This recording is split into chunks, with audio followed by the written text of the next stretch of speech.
دو پەیوەندیمان باوکی یوسرایە فەرموو برا باشەکەم. باوکی یوسرا فەرموو. السلام عليكم. عليكم السلام ورحمة الله برای عزیزم. سڵاوی خوارد لێبێ برای بەڕێزم باوکی یوسرا. قوربان بەڕێزی مامۆستاگیان.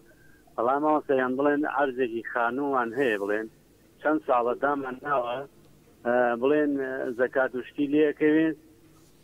بڵێن بۆ چیتان داناوە بەتەمای بیکەی بە خانوو بەتەمای بیکەی بیفرۆشی بۆ مامەڵەدان ناوە عەرزی خانووە ئیتر بڵێن چەندێکە دامان ناوە ئیتر بۆ بڵێن بۆ فرۆشتن دام نەناوە بڵێن هەر دام ناوە یعنی بەتەمانی بیکڕی و بیفرۆشی مامەڵەی پێوە بکەی. وەڵاهی ویستی ئەوە نییە جارێنە وەڵا لەبەر زەکاتەکەی ئیشەڵا بۆ دڕوون دەکەمەوە.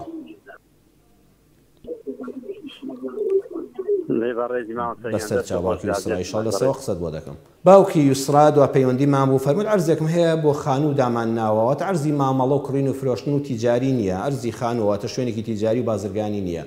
بەڕێزم مادام بەتەمای کڕین و فرۆشتنی ئەم عەرزە زەکاتی لەسەر نییە هەتا ئەو کاتەی دەیفرۆشی. بۆ نمونە 10 ساڵە ئەم عەرزەت داناوە 5 ساڵە 10 ساڵی تر دەمێنێتەوە.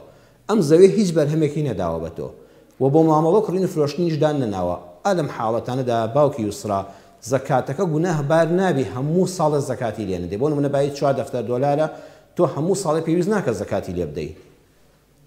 یەک جار کە فرۆشتت بەڵام مادام ئەلحەمدولیلا 10 ساڵە ئەم عەرزە دانراوە ئەبێتە 15 ساڵە بێتە 20 ساڵ ئەم زەویە لە شوێنی خۆیەتی ئەو ڕۆژەی کە فرۆشتت پارەکە بەمەوە ماڵەوە وەک شوکرانە بژێری خوا بۆ پابوونەوەی ئەو ماوەیە کە ئەم پارەیە لە شوێنەکان نووسۆ وەکو دانراوە بووە بە ئیزنی خوای پەروەردگار لە هەر دەفتەرێکە دوو وەرەقە و نیوی لێ دەرکا.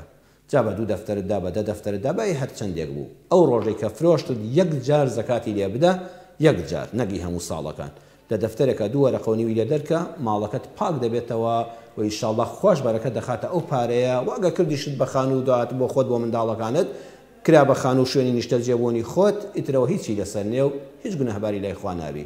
خۆی گەورە بەرەکەت بخاتە ماڵ و سەرەت و سامانی هەموو لایەکەوە کاتی هەموو لایەکەوە پابند بین بە نوێژ و عیبادەتەکانمانەوە خوای ئەو تاعات و عیبادەتەش کە دەیکەین بەو هەموو کەم و کوڕیەوە یا ڕەبی خوای بۆ خۆت بۆمان پڕکەیتەوە لێمان قبوڵکەی ماڵی هەموو مسلمانان پڕخێر و بەرەکەت و دینداری و خواناسیکەی کە هەر ئەومان بۆ دەمێنێتەوە لە دنیا و قیامەتە. ئومێدی بەختەوریتان بۆ دەخوازم بینەرانی بەڕێز سوپاس بۆ پەیوەندیەکانتان بۆ پرسیارەکانتان دەست و چاوی برایانی بەشی کۆنتڕۆڵ و پەیوەندیەکان و ڕووناچی و ئەم بەرنامەیە کە پێمانەوە ماندوو بوون خوا پاداش دێوانیش بداتەوە.